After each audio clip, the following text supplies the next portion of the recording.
بسم الله الرحمن الرحيم والسلام عليكم ورحمة الله. الأستاذ محمد فارس مذيع برنامج الأهلي خط أحمر بيعلق على صفحته على آخر حاجة وأخبار الأهلي في كأس العالم للأندية التي ستقام في أمريكا.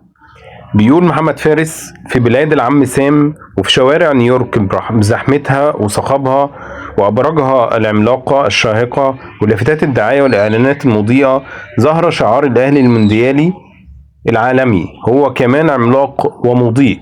ظهر عشان يقول: أنا الأهلي اللي خضت كل معارك كرة القدم المصرية وحيدا آخر ربع قرن.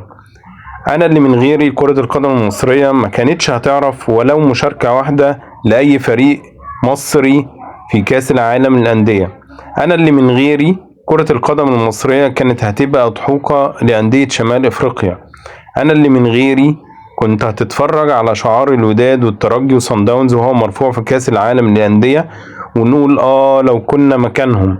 لكن وعشان الأهلي موجود فحافظت على هيبة وسمعة كرة القدم المصرية عربيا وأفريقيا، وحولت دوري الأبطال أفريقيا لنزهة.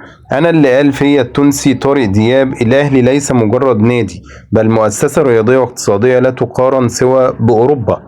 أنا اللي قال عني التونسي هشام الخالصي: جاهل هو من لا يعرف قيمة الأهلي. أنا اللي أنشيلوتي قال إني ريال مدريد أفريقيا، وجوارديولا اتكلم عن شعبيتي وتاريخي، ولعيبة بايرن صوروا فيديوهات احتفالية مع فريقي.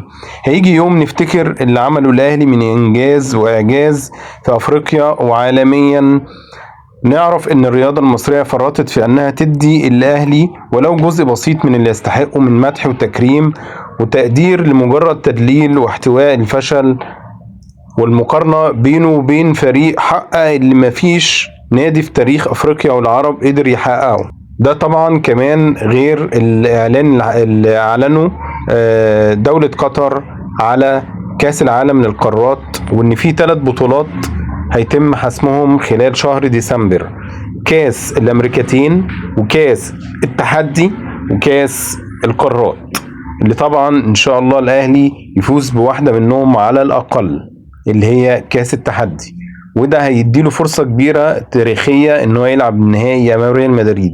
سواء فاز أو اتغلب هيبقى في النهاية وصل لمرحلة إلى حد ما تاريخية تستحق الأهلي يبقى موجود فيها.